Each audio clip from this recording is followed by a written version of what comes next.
افغان لوبډلې مخکښ توپوهونکی حضرت الله ځاځی وپیژنئ.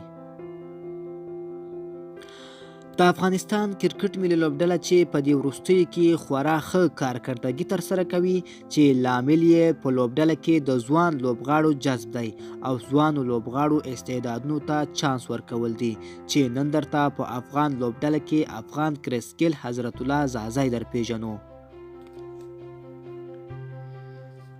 نوم یې حضرت الله ځاځی دی او زیات خلک ورته د ویسټ انډیز پیاوړی لوبغاړی کرسکل خطاب کوي او افغان کرسکل حضرت الله ځاځی ورته وایي.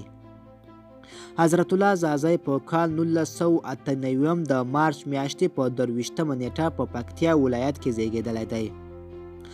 نوموړی دا مهال 21 کاله شاوخوا 325 ورځې عمر لري.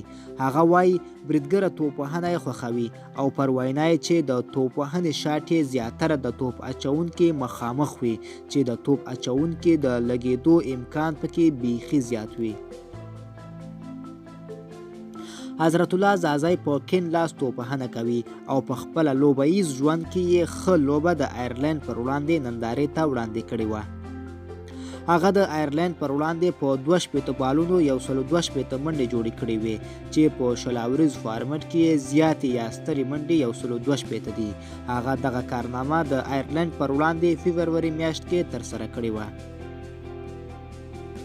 نوموړي همدغه راز د افغانستان کورني کرکټ لیګ APL سیالیو کې د کابل ځوانانو لپاره لوبه ترسره کوله چې د بلخ لیجند پر وړاندې یې په 1 اور کې د عبدالله مزاري په وړاندې شپږیزې ووهلې او نوموړي څخه یې په 1 اور کې 30 منډې ترلاسه کړې چې مزاري یو اضافي یا وایټ بال ترسره کړ.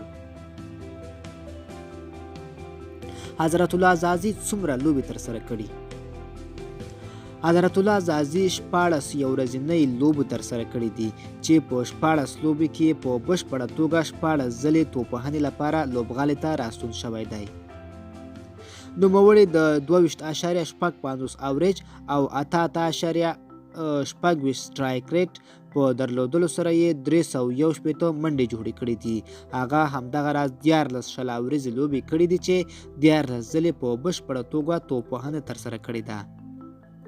هغه 43.25 او 122.7 سټرایک ریټ په لرلو یې 519 منډې کړې دي خو د یادولو ده چې تر دې دمه یې هیڅ کومه رسمي ټیسټ لوبه نه ده ترسره کړې. ملګرو دا د حضرت الله ځاځی په اړه معلومات. که د بل کوم لوبغاړي معلومات غواړئ په کومنټ کې را سره شریک کړئ. د لا ښکلو معلوماتو لپاره زموږ افغان ټي وي چینل خامخا در سره سبسکرایب کړئ.